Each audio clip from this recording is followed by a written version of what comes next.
जी राजा परीक्षित को भगवान के विराट स्वरूप का वर्णन करते हुए सुनाया और बताया ये भगवान के दांत हैं, वो स्त्री और पुरुष भगवान के दांत हैं। नेत्रों का कटाक्ष अपार संसार, भगवान के नेत्रों का कटाक्ष है ये पूरा संसार। और भगवान की पीठ अधर्म है और भगवान के केश ये बादल भगवान के केश हैं और भगवान के वस्त्र संध्याकालीन शान भगवान के वस्त्र हैं। मन चंद्रमा, मुख ब्रह्मा, भुजा छत्री और पेट वैश्य और पैर शूद्र। अब आपसे एक निवेदन करूं मैं आपसे, ऋग्वेद के 29वें अध्याय में एक मंत्र आया है, ब्राह्मणे मुखमासीत बाहु राजन्य कृते उरुस्तद यद वैश्य बदप्य हम शूद्रो अजायत। ऊपर का हिस्सा ब्राह्मण का बताया, ऊपर का हिस्सा ब्राह्मण का बताया। अब ब्राह्मण कैसा होना चाहिए यहां से सीखो। ब्राह्मण कैसा होना चाहिए, पंडित कैसा होना चाहिए। ये जो ऊपर का हिस्सा है ना, अच्छा एक बात बताओ, सारा ज्ञान पैरों में होता है या सिर में? तो पंडित है ना। अच्छा अब हम भोजन कर रहे हैं और उसमें कंकड़ चला जाए तो पहले पंडित जी के द्वारा जाएगा।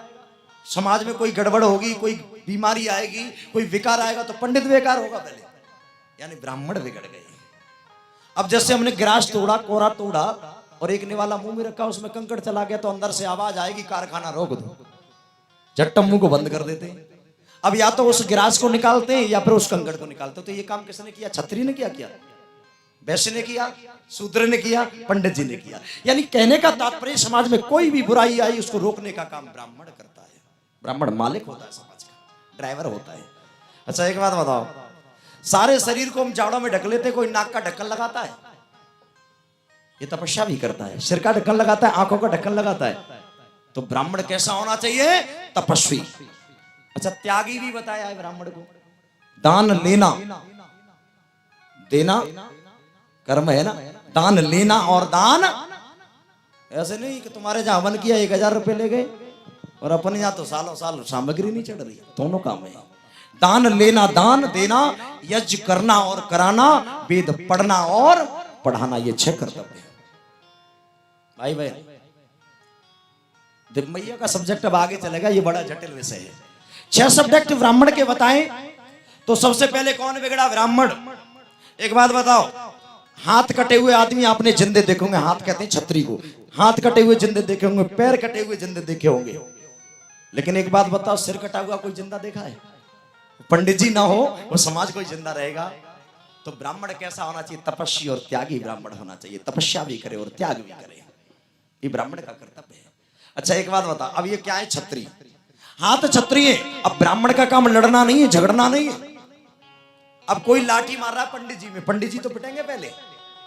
अब लाठी मार रहा है कोई सिर में तो छत्री एकदम ऊपर जाएगा हाथ। इसको मालूम है मैं टूट जाऊंगा, लेकिन इसका काम है अपने आप ऊपर जाता है, शरीर को बचाता है। अब ये टूट जाएगा तो फिर ये जाएगा, ये टूट जाएगा तब पंडित जी फूटेगा। दोनों। छत्री का काम कैसा? हाथों की तरह छत्री का काम होना चाहिए, रड में टच जाए तो रक्षा करे।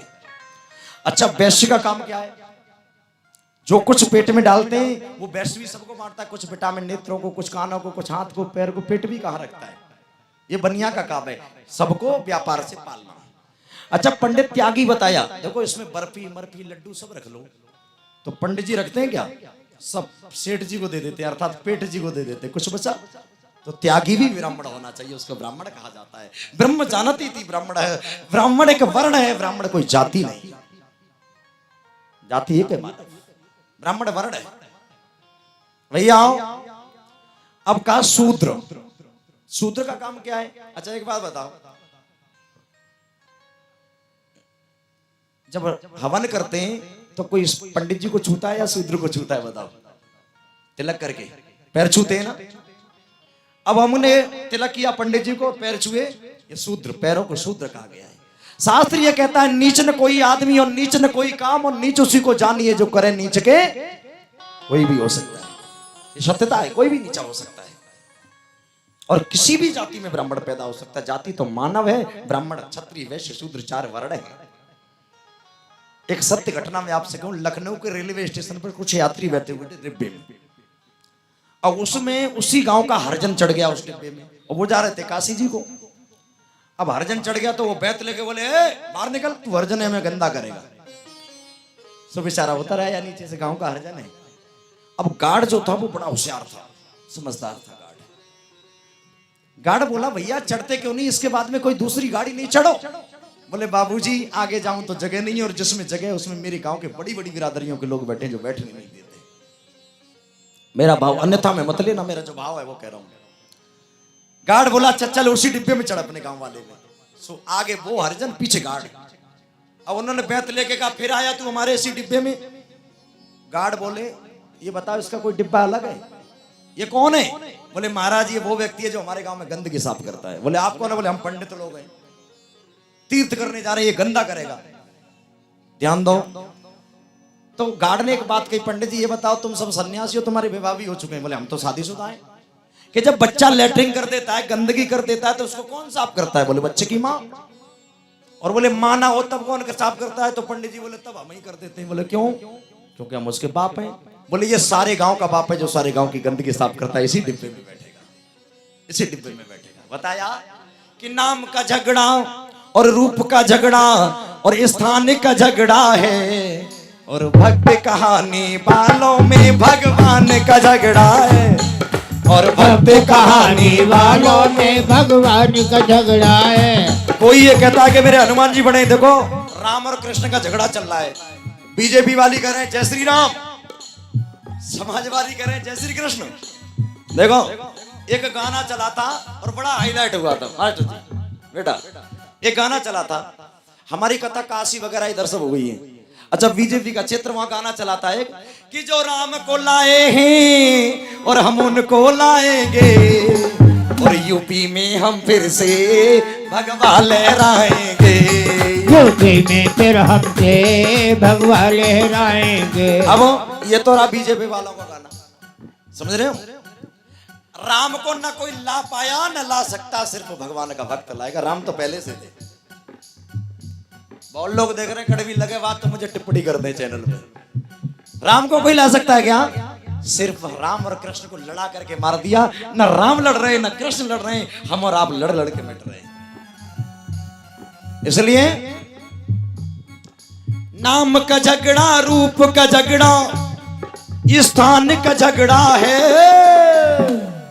और भक्त कहानी वालों में भगवान का झगड़ा है, और भक्त कहानी वालों में भगवान का झगड़ा है। और देखो कैसे कैसे झगड़े, ईश्वर अल्लाह राम गॉड शब्दों पर ही लड़ते हैं, शब्दों पे लड़ते हैं, हाँ शब्दों पे लड़ते हैं। अरे ईश्वर अल्लाह राम गॉड शब्दों पर ही लड़ते हैं, वो शब्दों पे लड़ते हैं। और बाहर के चिन्हों को लेकर लोग झगड़ पड़ते हैं, हाँ लोग झगड़ पड़ते हैं, हाँ लोग झगड़ पड़ते हैं। तीन पंथ मत मजहब और ईमान का झगड़ा है, अरे भक्त कहानी वालों में श्री राम का झगड़ा है, और भक्त कहानी वालों में भगवान का झगड़ा है, और भक्त कहानी वालों में भगवान का झगड़ा। तो सज्जनों हम और आप क्यों लड़ रहे हैं?